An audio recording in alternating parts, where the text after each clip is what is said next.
Today we are reviewing Game 3, the Utah Jazz. I saw the Knicks play the Jazz at Vivint Arena on Tuesday, November 15th. Excuse our somber attire, but we were fresh out of black with neon yellow accents. Yeah. And we also didn't have anything in neon yellow with black accents, as we are not in the safety industry. The first segment is That's the Ticket. I bought these the day of. In the second tier, we were kind of in the corner facing the court. The second segment is Getting There and Getting In. This was pretty easy for us. My mom and I stayed at a hotel that was just one block north of the arena. So we walked over. It's not difficult to get in. There were, I think, 3 main entrances. The third segment is Hydration Situation. And this one's sad. No outside water. Again, Dasani water bottles, $5. The fourth segment is Concession Confession. So you get in and we found out there's no cashiers. You walk up and you go, hey, I'd like ice cream. You can't order it there. You either have to order it through a food and bev kiosk that are placed throughout the arena, or you have to use your phone. Super annoying. So weird. Super annoying. They have QR codes everywhere. It was awful. Oh, gosh. So the situation around concessions, I'm rating as a 3. The overall concession confession rating, I'm going to give a 5. I have to say, tons of options. I've never seen more ice cream. They had so much ice cream. Basically no beer there. Like no one is drinking. It's really weird. Pizza, we got Maxwell's. It was on the bottom floor. They had Little Caesars on the top floor, Maxwell's on the bottom. It was pepperoni and it actually tasted really good. So I'm gonna give it a 7. 3 for the ordering process, 5 overall, 7 for the pizza itself. Our sixth segment is Are You Not Entertained?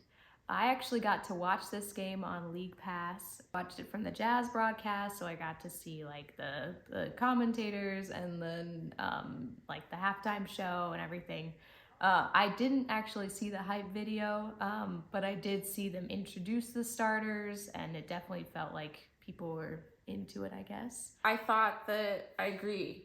The intro with the starters and the hype video was actually pretty good. They do a lot with the lights. They have good music. They definitely tried. They had flame. That's why. Oh, yes, I did see the fire at the end. They I had was fire. like, fire. And the entertainment factor, I'm going to rate as an 8. It was quite high. They were doing the best that they could. The 7th segment is Rate the Fans.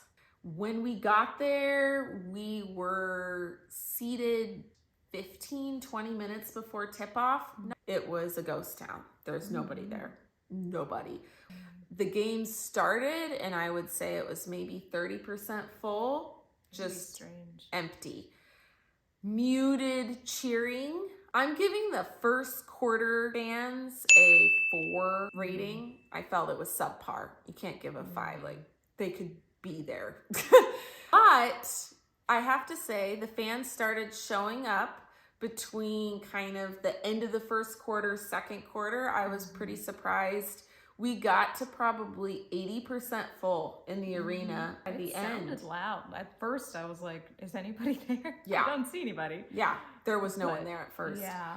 By the fourth quarter, it was really close. We had a chance of getting this game. The Jazz did. There was a lot more cheering, more enthusiasm, more energy. And so the fourth quarter team, I would give an 8. They really brought it. The 8th segment is The Look. If you did not know that the Vivint Arena was for the Jazz, and they placed you inside the halls of the Vivint Arena, you wouldn't know you were at a Jazz arena. It was crazy. It was weird. Nothing referencing the Jazz. It's white paint, cement floors. I don't know if it's because they're going through the rebranding of the colors and maybe they took other stuff out. Someone said, what are Jazz colors? I wouldn't have known. The colors. We have black and neon yellow and gray, kinda. Yeah, I don't know. And white. They have the throwback ones, Yes, which are which good. I've The yet to really purple see. and blue. Court was kind of cool. I Court mean, I was think nice. anything Best part. black is cool. You can make it look cool, but it's just boring. I liked the natural wood court. That The was diagonal lining was nice. Mhm. The symbol, the jazz logo, I know. I like it. I think that on the natural wood court looked sharp. The black jerseys are the best of a sad bunch. The fans, I think they're going through a identity crisis. They don't know what to wear. If you look out on there, you see I saw little, like Mitchell and like, Yeah. but it's like completely different colors, and you're like, what is going on? in their defense. No players, no. What else are they gonna bring? Overall look, 4.5. They're figuring it out. They're figuring it out. They're just in a rebuild, and so the entire look of it isn't there yet. The ninth segment is, but how did this make you feel? We actually did have a really fun time. First of all, it's basketball. You get to watch the best players in the world play basketball. It's fun. Second, the game was pretty close most of the time, which very makes it fun. entertaining. Yeah. Yeah, I watched and I was like glued to the TV until the end. But So it most was of a the good time, game. Yes. I'm going to rate it as a 7.5. The 10th segment is, but how'd we do? You can see that I'd rated this the day before I went out there. Headed to the Jazz tomorrow.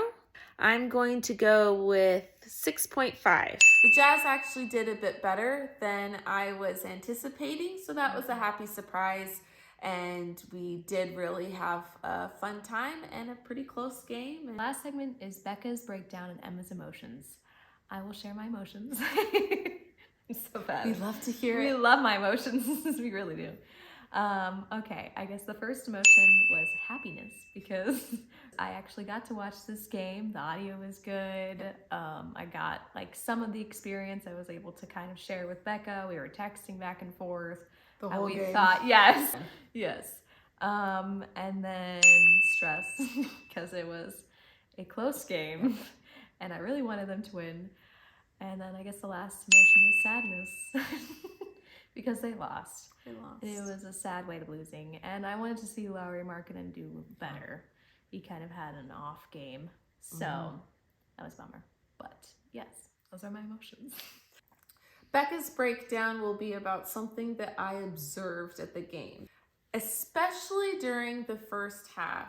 The Jazz fans cheered for defensive moves much more than offensive moves. And something would be happening and all of a sudden there'd be lots of cheering and it would be a Jazz defensive move against the Knicks. So either a block or a steal or a stop or something like that, and everyone would cheer. The loudest they ever got in the whole game was for defensive moves, were when the Knicks were close and coming down and they'd say, get loud, to try to distract them, and which didn't ultimately work. But that was when they were loudest. And that's our review for Game 3, the Utah Jazz for Inside the 29 for 30. Good hoops. I'll cut that. I think we should keep good hoops. Good hoops, man. Okay, you may end it.